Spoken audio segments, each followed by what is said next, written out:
Most of you, those of you who are IIS members will probably have read an article that Sarah Johnson and I wrote in Survival 2 years ago at the very beginning of the Arab Spring on global warming and the Arab Spring, where we took a very top-down and theoretical look at the connections between extreme weather patterns, global food prices, and unrest.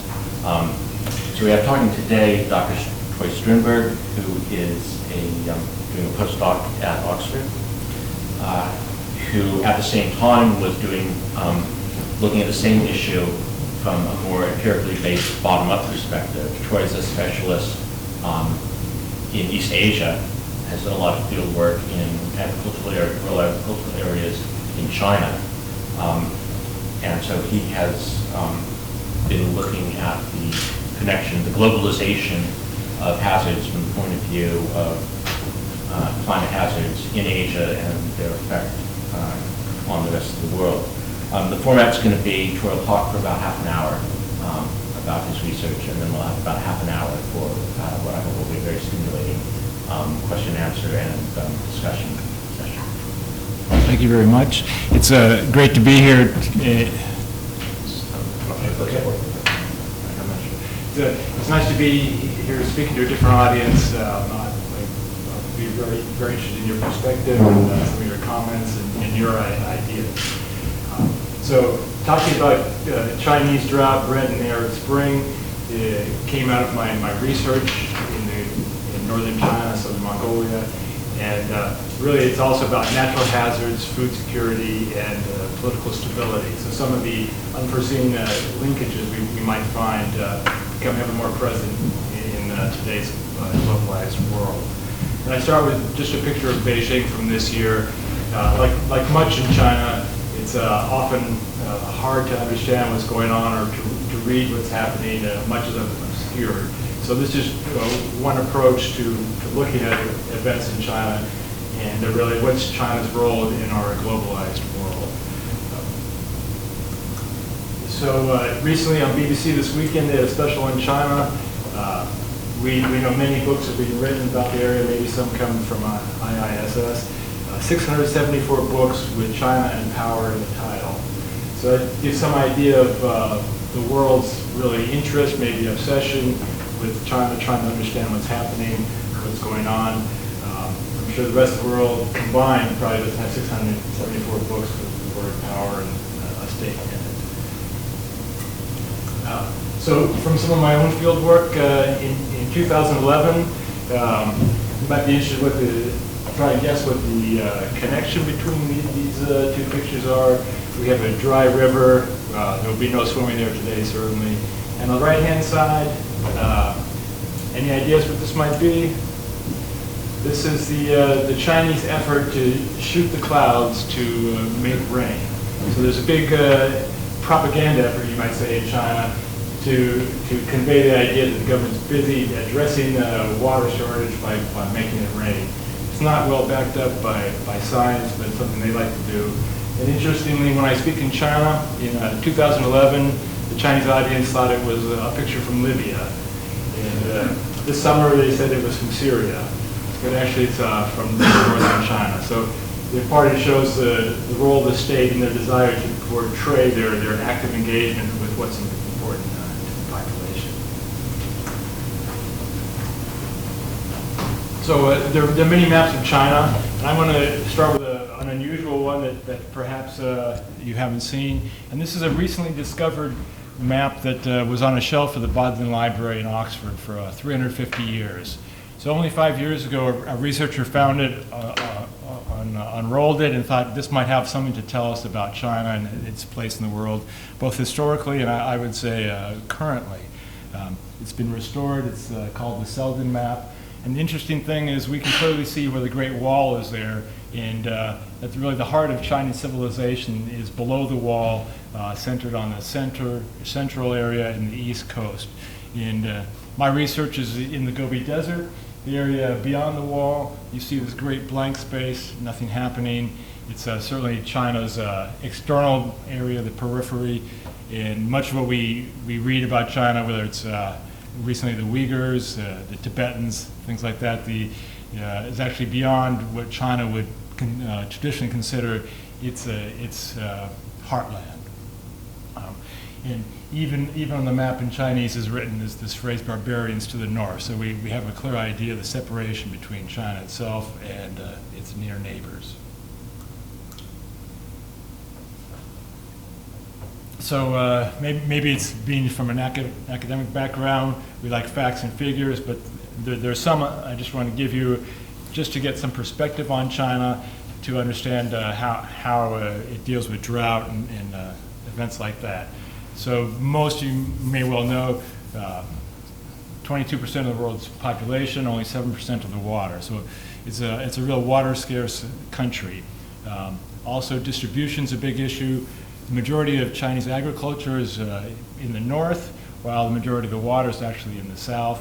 So how does China deal with this? 75% of cropland is irrigated. That's the only way to grow. Then we see this process of urbanization, particularly that's taking agricultural land out of production. It's for the growing cities, for infrastructure, industry, other uses like that. And so what China does to compensate for this is they continue to expand agricultural regions into marginal lands. And as you can see here, China is actually the largest dryland country in Asia. So very large areas are not going to be very productive. But these are areas that China needs to bring into production in order to maintain their food balance. We all hear about the 2008 earthquake. It got a lot of attention. Part of this certainly because it was happening around the Olympics in Beijing. But China's used to climate hazards, big events in 2008, ice storms, floods, drought in different parts of the region. So it's nothing new to China, but there are things we don't really hear about in the global context because it doesn't actually affect us directly. You see a picture here of Tiananmen Square in April of 2011. One thing that happens in the drought is the dry farmland, then the wind comes, picks up the particles, blankets Beijing. And I would say much of Beijing's interest actually in the rural areas is how it affects them. So because the Politburo live in Beijing, right behind Tiananmen Square, the dust now affects them. It's something they want to deal with, and so they have many campaigns to try and stop degradation or desertification in the rural areas. So then if we go to 2011, we start hearing about the Chinese drought. Basic news, decrease in rainfall. The Yangtze River actually reaches a point where boats can no longer be used in many parts, so it really affects the transport and distribution of goods there. Affects the farming there, also the fishing, as many of the lakes dry up in the area. Also, it affects water supply in much of China, power generation, irrigation for farmland, etc. So then we get to the point of hazard mitigation, and what does a government do when they have these drought conditions, a natural event that they can't control. So certainly it's something that the Chinese government pays attention to. They really see it as part of their social stability. They have to be seen as providing the basic goods and needs of the citizens. China has the current advantage certainly of $3 trillion in foreign reserves, so they have a lot of capital. They can deploy this as they wish, and in 2011, as we'll see, they did this. And then really this leads us into what's China's role in the world. As they take care of themselves and their domestic needs, does this have an impact elsewhere? So in the course of my other research, I began to read about how a drought was affecting China in winter 2010-2011. So then it led me to look at some different factors. So I'm not a Middle East specialist, but I just thought, okay, I would do some extra reading. It was quite interesting what I came across. And that led me to the idea of this globalization of hazards and work on Chinese drought bred in the Arab Spring. When the protests were occurring, We hear about political causes, the government, Mubarak, etc., and also economic causes. And one of the factors, certainly the high cost of living, very high poverty rate in Egypt. And as we see in these pictures, bread becomes a symbol of protest, the waving of bread, the inability to get bread at that time. And when we talk about bread then, the story is wheat. And February 1st, 2011, the Wall Street Journal has its headline, non-political bread riots break out in Egypt, killing 3. So the idea, even near the end of the Mubarak regime, is that the economic forces were separate from the political forces, but as we saw 10 days later, Mubarak was gone, and so the economic and the political come together in a society like that. So then if we look more in wheat, that was the next part of the process. It's a global commodity, traded like oil or other goods, and it turns out the natural hazards had a big impact on the wheat market in 2010. We may recall droughts in Ukraine and Russia. Also, there was fires, and extreme heat events there, problems in Canada and Australia with excessive rain. And what we see then in the table on the left, a great decrease in the global harvest in 2010. Russia down by 1/3, Ukraine down by 20%. So we can imagine what does this mean for wheat on the global market, particularly because wheat is not extensively traded. Only 6 to 18% of wheat is actually exported. So it's not a large market for others to tap into. And once I saw that, then I looked on the right on the wheat importing countries, and I was surprised to learn that Egypt is actually the world's largest wheat importing countries. And in 2010 particularly, by far the most reliant on international markets. What we might be less aware of is during this time in the last years of the Mubarak regime, the elite, those who controlled agriculture in the country, had made a conscious effort to switch from wheat or grains like that to more profitable crops, flowers, mangoes, etc., that could be exported. So what you had is less domestic capability to even produce the wheat or maintain the basic food supply for the population.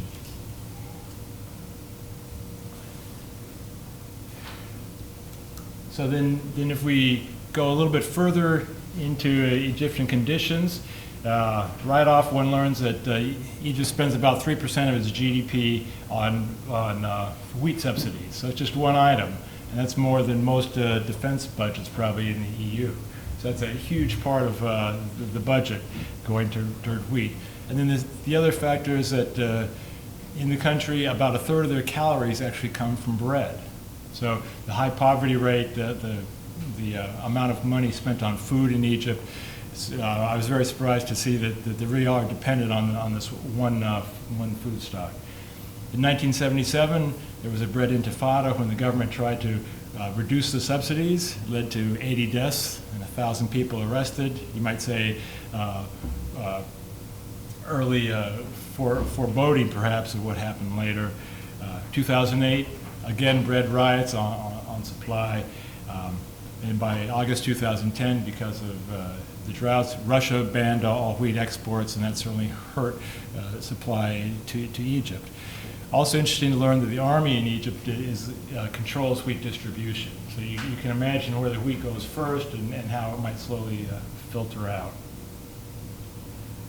And so what that means is when Russia no longer is exporting, Egypt has to find wheat on the international market. It's difficult to transport and organize. It takes some time. So if you're trying to get it from Argentina or Kazakhstan, you can imagine why there might be bottlenecks in supply. And then if we move over to China, China's by far the world's largest wheat producer as well as consumer. And so its goal really is to be self-sufficient in wheat. And so it's been quite successful doing that.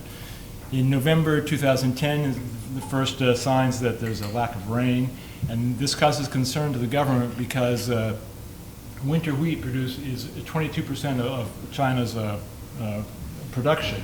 So 22%, that's much larger than the entire amount that Egypt imports. So it's a large amount because of the size, over 100 million tons that China produces every year. So what China does, they take some measures to address this issue, but also then they start looking to acquire wheat on the international market. We know that China has large wheat stores, but we don't know how much, and so we can't be sure what their motivation is, if they had enough, or it's just to top up what they had. If we look at the map, this is the wheat growing region. It's just below Beijing, and the three provinces there alone are over 250 million people. So we look at just this one little area of China that does the wheat production, has a population approximately the size of the Middle East. So we can see that demand in one area or another could easily come into conflict because of the large numbers just in China alone in the home source. So then as an academic, as a researcher, what I wanted to do is look at drought. There's different ways to do this. I like a process called the Standard Precipitation Index. It looks at a long-term mean of rainfall and then the deviations from that to calculate drought incidences. So this little chart here is from some cities in the area. What we have is a -1 is a moderate drought, -2 becomes extreme. And as we see in this area, in the shaded in gray, by February, the whole region, all the stations in the region were in drought.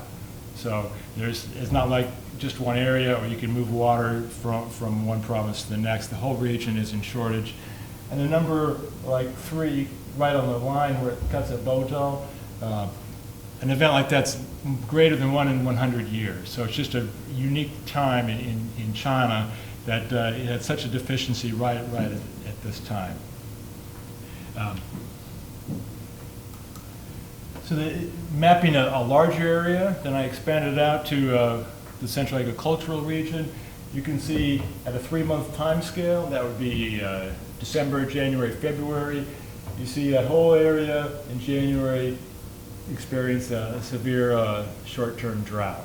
And we can see this at the 6-month scale that it continues March, April, the previous 6 months, this long-time drought. This is a winter growing season. We can understand why China wanted to buy wheat on the international market.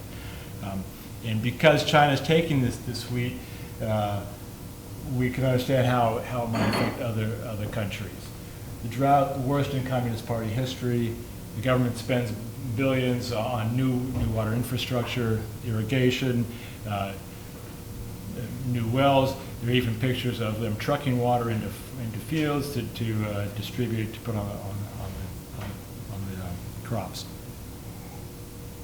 So what happens then internationally is we see a skyrocketing wheat price.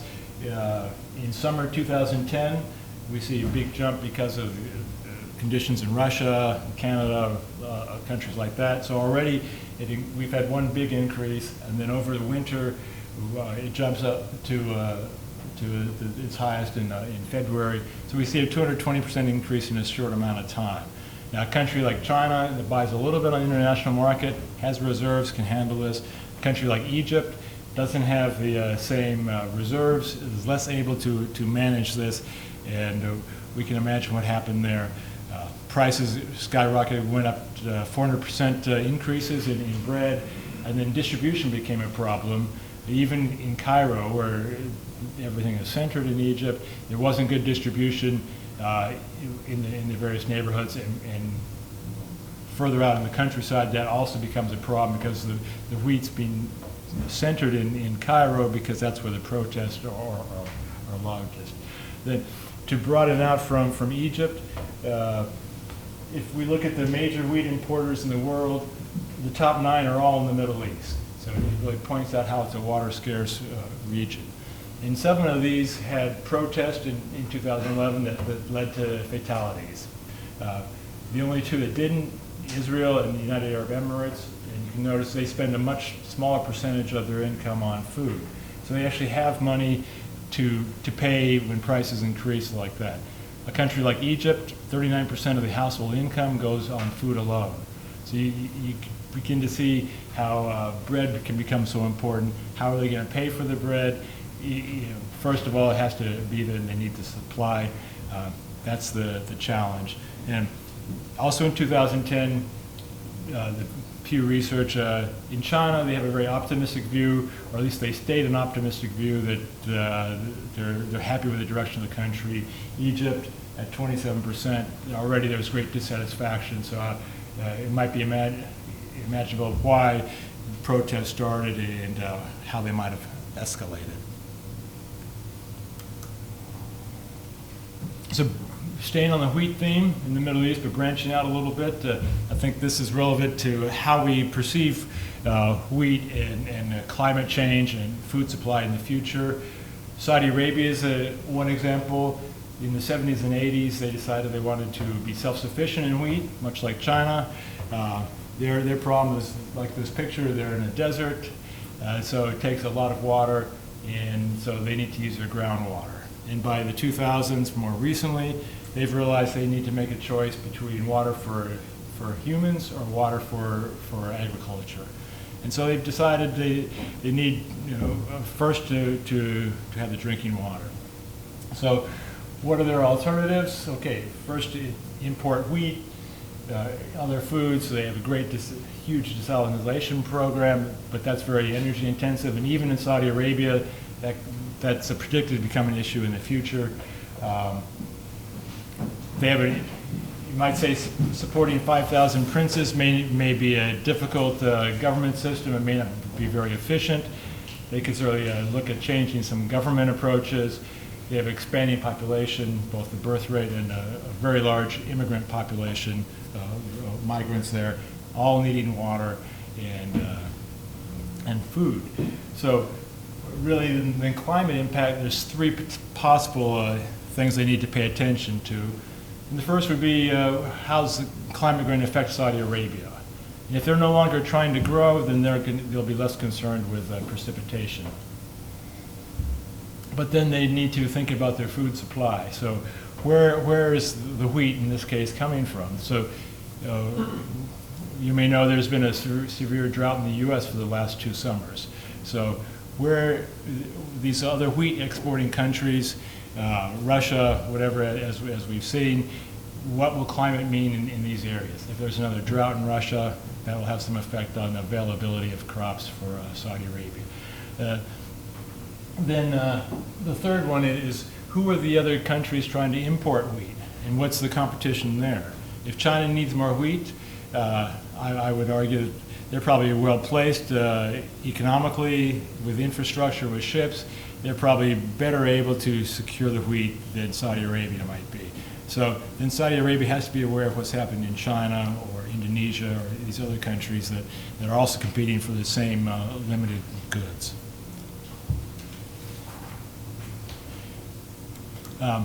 So then if we go back to China, the drought happens. We know that. We see the Premier Wen Jiabao out watering the fields, giving the idea, the impression that the government's on top of the case. They're really paying attention. They're really sympathetic. As I mentioned, there was a lot of new infrastructure done in 2011. We made payments to farmers.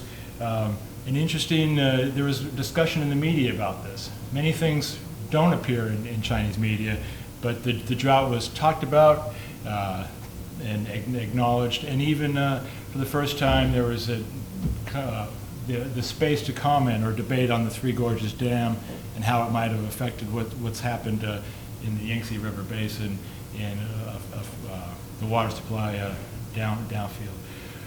The government really trumpeted the 600 billion water project they have. This was actually announced before the drought, but they tied it in with the drought to show how much they're participating and trying to solve the problem. Particularly important is this south to north canal to bring drinking water to Beijing. Also, they talk about combating desertification, stopping degradation. But again, remember, much of this is because of the expansion of agriculture into arid lands. Some of these problems are certainly created. But in the overall picture, it's about changing dynamics in China, changing population, changing diet, changing lifestyles, where they're moving, development arcs like that, that make water and other things such stretched issues, we might say.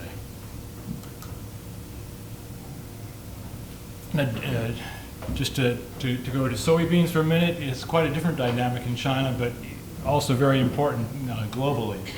So 60% of all soybeans are exported to China. So it's this great importer of these.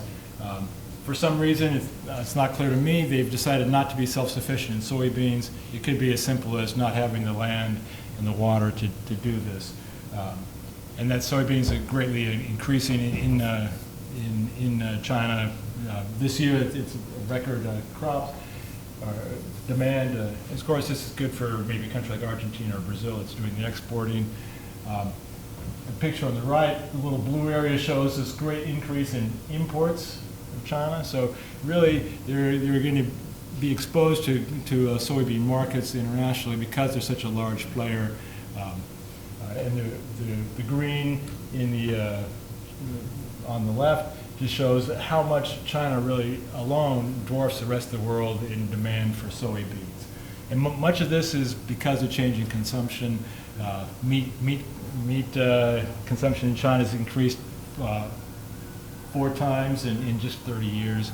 But it takes a lot of water to make meat. It takes 6,000 liters for a kilogram of pork, China's favorite food.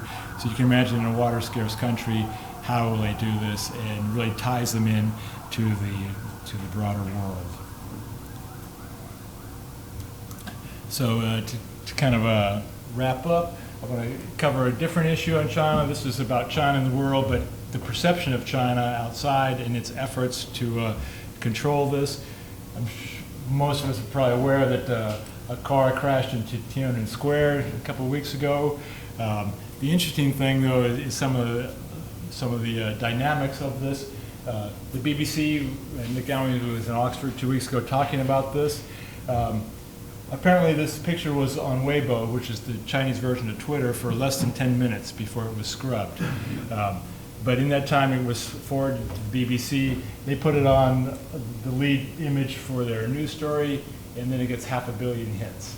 So the world knows these things are happening, and the point of the discussion was about social media, power, and how interconnected these systems are, that the government may try and clean the internet, but it's impossible to keep everything out.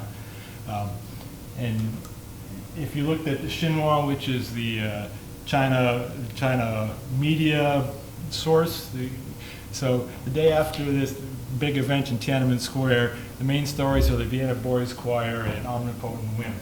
So when we're sitting in London or DC or Singapore, places like that, we have different versions of China, and I would guess more people would really give credence to what the BBC is saying and showing than what the China controlled agenda is supposed to be. And so I also mentioned it, I know this is a security audience, I'm interested in what you might think. One thing that comes to my mind right off is the Chinese government through the media really plays up this Islamic terrorist routine, draconian prevention of violent terrorism, all this for 2 knives in the back of a SUV is from what I've read. So if we think about it, the Uyghurs, who are labeled these extremists or separatists, come from Western China, from the Xinjiang province, something the Chinese government might consider before they put out only one version.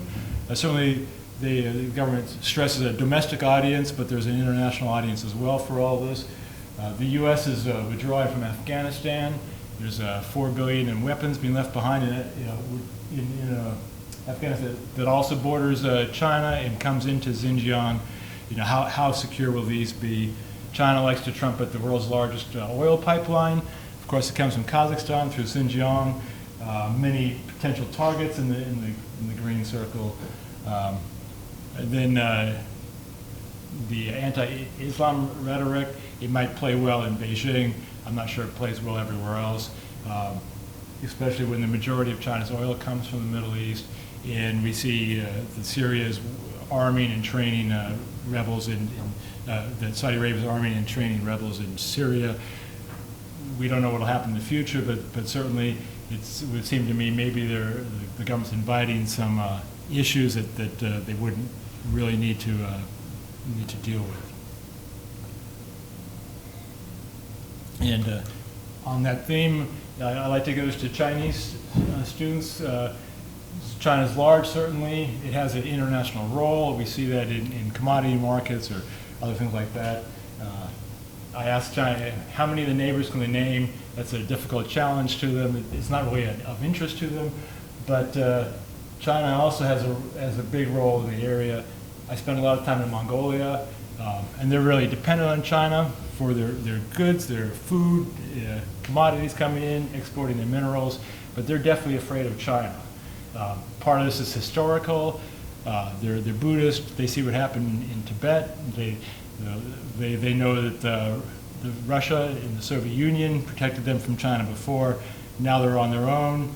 A lot of mineral resources. They're afraid of China's role, and it may not be rational. China hasn't done anything to threaten them or anything like that, but it's just inherent in them. And I would guess we might see something like that in Vietnam, India, some other places. Last spring, China announced plans to dig a canal on the Brahmaputra River to divert some of the flow that goes to India over to the Yangtze. So also China in its global role is certainly needs to pay attention to what it does in its own neighborhood and relations with the neighbors. So I just kind of conclude by saying, wondering where is China headed? Sometimes we might be optimistic, see a clear picture like this, have a reasonable idea of what it's thinking and what it's doing, and that it also has a clear idea of its role in the world. But also there's times when we might be pessimistic. This picture is just one day later, last February in Beijing. Air pollution, it's not like words on the internet that can be scrubbed out.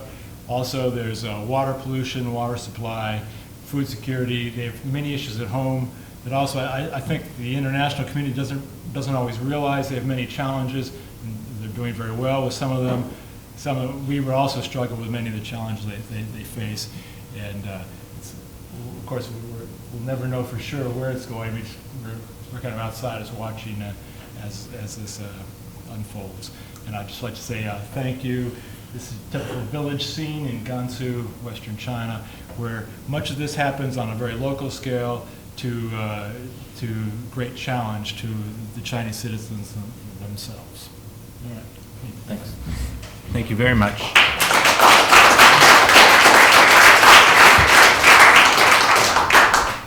Well, I'm glad you ended on that slide of the two pictures of Beijing, because one of the things that struck me, that the key takeaway from this very complex and granular talk is that a lot of the environmental problems that China is having, like that air pollution, is a result of us exporting our pollution. We're exporting the manufacturing so that we benefit and they get the environmental impacts. But now China is exporting their security issues from climate change rather than affecting their domestic security. It's affecting people in the Middle East and elsewhere. I'll open the floor to questions and comments, and if you could just identify yourselves and your affiliation. Yeah. I am Tom Levitt from China Dialogue. You talked about supply side. What on the water issue, you were talking about the supply side and the things that the government did to tackle the supply side problems after the drought. I wonder if there is any evidence what they're doing on the demand side. You know, they're building the south-north water transfer, but do you think they've got any will to change the demand side problems, or do you think not? And how are they tackling it? I don't really think they have the will to change the demand side. And I think this applies, some of the efforts they made in 2011 were particularly just to address the drought. And in 2012, I didn't hear about any of these projects ongoing. And the south to north water canal is important. They opened the first leg of it this summer, and the water that came out of the first leg was too polluted to drink. So just building the canal alone won't be the solution. It's the water that you put into it. I think this is something they've spent too much effort on engineering, but they also need to think of what the product is and what the purpose of it is. So maybe it's okay for industry, but it won't serve for drinking water. You don't know about water trading? Or talk that they might introduce? I haven't heard that at the Academy of Sciences. It's not something that I've heard discussed. So I don't know.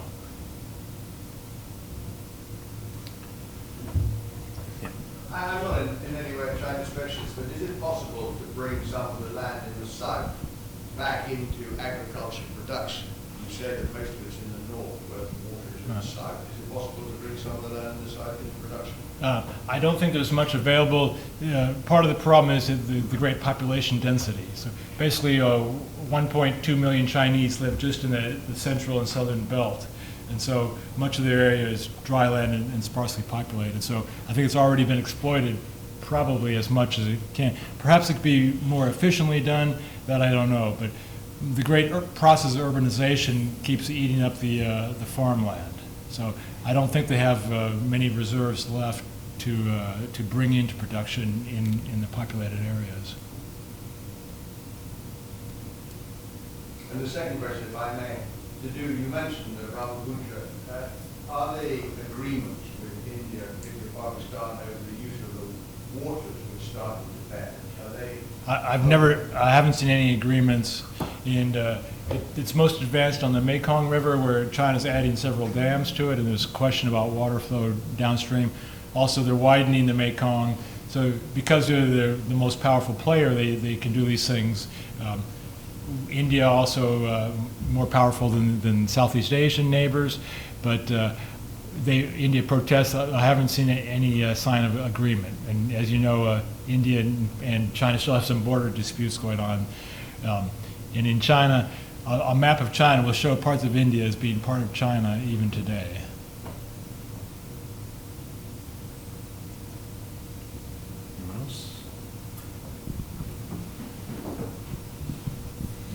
Matt Feeney, ISS member. You've talked a bit about the Chinese government's approach to this problem. Is it centrally controlled, or is it very much independent ministries approaching it from their own direction? It's a important question in China, because big policies always appear to come out from as being centrally controlled. But even in Beijing, as you mentioned, it's not always well coordinated between the ministries. And as you get further away from the main source of power, that changes as well. So you have province-level policies that may incorporate central government policies, but it may not be exactly the intent.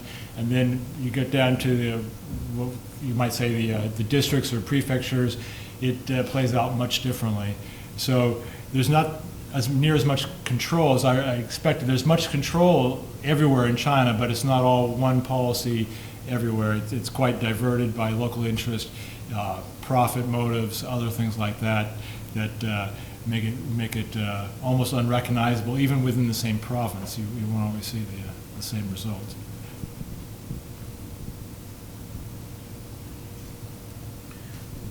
Green. So I was going to say, just to follow up, this issue of scarcity, how can you talk a bit about that and China's perception of scarcity? Because maybe we don't have the same perception here. And from what I've heard about it, it's maybe something that's been there historically, so maybe have a different perspective when you talk about the example of water, and maybe you could expand a bit on that. I think in regards to food, with the current government, the idea is scarcity might affect social stability. It might affect the people's, the Communist Party's ability to stay in power. So I think it's historically, I don't know, I'm not a historian. I think the issue with scarcity is they're very much just identifying things at the time. So if water's a problem in 2011, they deal with that, or they buy wheat like that. I think they're going to continue to find this to be a challenge because the long-term planning isn't always very effective, like this south to north canal. Ultimately, I don't see it as a solution because there's not always enough water in the south to transport, like in the case of this drought. So I think that it need to have a more integrated approach to really address the scarcity issue. It's more going to be issue by issue. So 2008, there was a lack of pork, prices doubled. Unrest, the government gets gets scared, and they try to import pork. You'll notice they bought the largest pork producer in the U.S. this summer. So it's like more band-aids than really structural change that I see. Yeah, sorry. I had a question that I was going to ask that dovetails into something that you just said. In terms of bringing it back to the Middle East again, and China's investment in buying this pork producer, for example, that a lot of countries in the Middle East are, rather than buying food to import, they're buying land in other countries to secure food supply, and China's doing that, as you just said, and in other commodities as well. So how does that play into this whole globalization of climate hazards? So the land grabs we hear about in lots of areas. I was trying to avoid saying land grab. Okay. Trying to purchase farmland elsewhere. What I've been told is that it's not really very effective in a good system, like as China buys the pork producer in the U.S., they leave it alone, they just import the pork, okay? Because if there's a shortage, like in the Middle East, there's a land being bought in Ethiopia, Sudan. If there's some sort of crisis or a lack of food, they share some similar climate factors there. How will Sudan let Saudi Arabia take the grains out? So it's good in good times, but how effective will this all be in times of challenge? Okay. Sorry. Brigitte Hadès, Politique Internationale, the journal, and former ISS member. Maybe I'll come back because I just moved back to London after 20 years. I wanted to know about how important and how serious do you see the risk of social unrest in China in general, and how, because the government seems to take it quite seriously, potential unrest about different reasons. Yeah. And it's a very serious question because the government has no legitimacy. And if you go there and talk to people, one thing in Beijing or the cities, but you talk to the rural people, and they have a very difficult life. They're not sharing in many of these benefits that we see the leaders sharing. So the issue with that, if they gave away a little bit of their power to the people so they felt more part of the system, that might be one way to reduce some of the social tension. I think that what's interesting with the air pollution, though they pretend it doesn't happen, and for many years they've denied it, you can't say it's not there when in Beijing you can't see across the street. We see Harbin in the north, 8 million people early October. The whole town closed down because they couldn't run the buses or the vehicles. There was no visibility. So these are the things that would really stress, because then it's not the rich people or poor people, it's everybody in an area. A big thing is water. You may have read about the 16,000 dead pigs floating in the Shanghai water supply. So it's one thing after another. The baby food scandal, to where if you go to Sainsbury today, you can only buy 2 cans of baby food because so many Chinese were buying retail, shipping it back to China because there's no sense of food security within the country. So a government that can't provide water, air, and food is of course going to face many issues. And I don't know what the government really plans to do about it. They seem to lack the will or maybe the power to clean up Beijing. So if you can't even clean up the capital, how are you going to do this at the multiple levels in China? Are there other reasons, for example, that would cause social unrest about the pollution and Well, the great inequality of China is something. There's still hungry people in China. One thing I read recently, 125 million. So it dwarfs many countries, maybe not South Asia, but the things like that, access to education,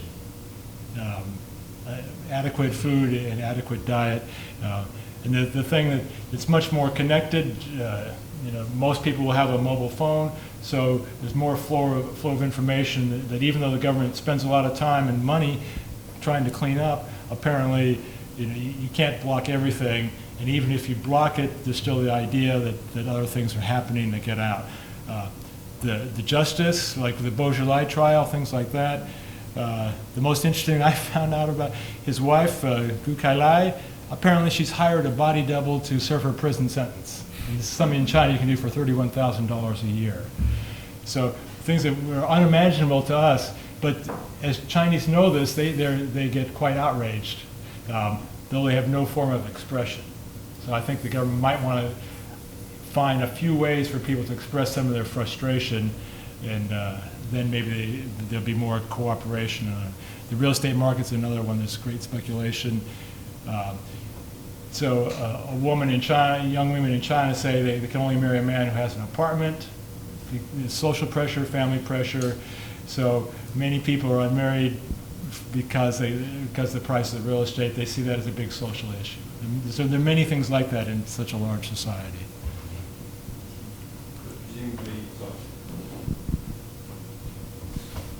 Rick Grove, Rudder Associates in New York, and a IISS member.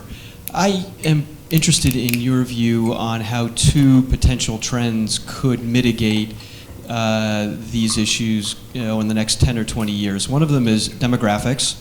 The prospect that China's population has topped out or is topping out and will now start to decline. I mean, subject to what they might do with respect to the one-child policy, but right now current projections are that China's population will start to decline gradually in the next 10 or 20 years, firstly. And the second question, or second factor, is the extent to which the revolution in crop yields that we've seen in the United States and in some other countries, but particularly in the United States, whether that's a factor that could mitigate these scarcity issues. So on the revolution in crop prices, I'm not an agricultural specialist. I don't know that it's there already. Much of Chinese fields they're over-fertilized. In 2011, at this time, they had the exploding watermelon disease that was on BBC because they put so many chemicals on to grow them bigger, to weigh more. So they probably tried all these things that the U.S. has. Maybe it's not done very efficiently or effectively. I don't think they're lacking in the knowledge of what's out there. So I don't know how much more there's going to be there. The other thing is the great pollution levels of everything, the land, the water. I don't know that they're going to be in danger of reducing the productivity because of how they've used it in the past. And the other, what was the other? The second question is demographics. Demographics. So you're right. You read about them getting old before they get rich. I don't know, the population, if they're given any space, the Chinese don't want to have only one child. And in Shanghai, you now if two single children can have two children. So I don't know how that's going to play out. I think the issues are, especially environmental, are probably so large that some of these other things will have control as much as the population. But you're probably right there. I don't see that there's a great solution in the Chinese system and belief. So I don't know where it's going to go. And it won't be immigrants.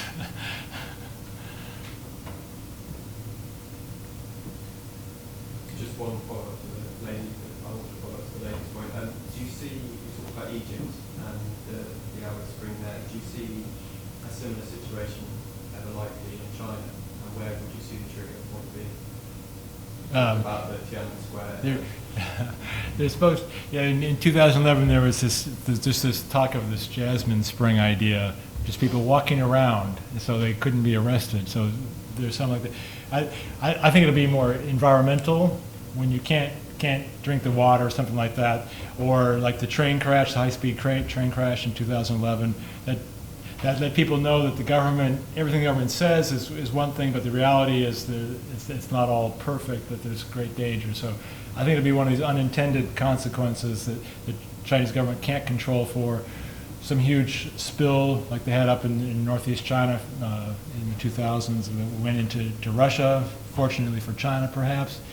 So I think there are many potential triggers that we just haven't seen it, and perhaps we don't imagine it. It might be smaller than we expect because things are so tied in China, and it's the dense population and the economy and the drive in this one direction to develop will not be able to cover everything. They'll forget a few things along the way. Just as a follow-up on that, from a fairly speculative and also a historical perspective, when you talk about these massive water shifts from the south to the north, and how sustainable is the Chinese system as a whole without this central direction from Beijing? I mean, if there is unrest on the level of the fall of the Soviet Union, for example, and split up into the more historical pattern of regional states, would China survive? But that's a good point, because there's so many of these fracture lines. There's the coast and the inland, there's the north to south, the different languages, the different minorities, the great wealth disparity. So I think as the world, we would hope if it was going to change, it would be some sort of managed decoupling. But I'm not sure where that would go. I don't think we have any idea really. Do you? No, as I said, it's extremely speculative. Right, but there's so many fault lines that might be triggered. And so like with the Uyghurs and this, that they haven't been very radicalized. If behavior starts radicalizing, they're blowing up pipeline. Who knows what will happen in areas like that? And will there always be enough Chinese military to stop everything physically? Any other comments, questions? Okay, well, thank you very much. Thank you. It's been a pleasure and very informative.